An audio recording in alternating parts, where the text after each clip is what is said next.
Allah hatawacha kukusamehe kwa sababu umemwomba sana msamaha, bali Allah kila unapoomba msamaha sana anakupenda sana. Ndo Allah sema inna Allah yuhibbu tawwabin. Tawwabin ni wingi wa kutubia.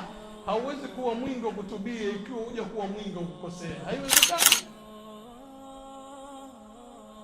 Sasa ndo amesema wa inni la ghaffar, mimi ni mwingi wa kusamehe. Ndugu zangu, kwa nini wewe nguo kila siku unaivaa na kila siku unaifua na kila siku inachafuka na uchoki kufua?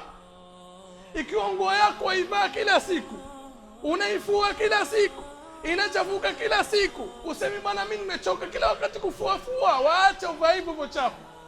Ikiwa nguo yako wajali kuifua kila wakati uchoki, na moyo wako jali kuomba msamaha kila wakati usichoke, unachafuliwa na madhambi.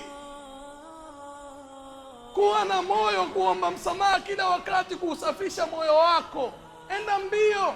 Ikiwa unapata utamu kumasi Allah, fahamuni kuna utamu zaidi ukirudi kuomba msamaha kwa Allah. MBTV, dira ya maisha yako.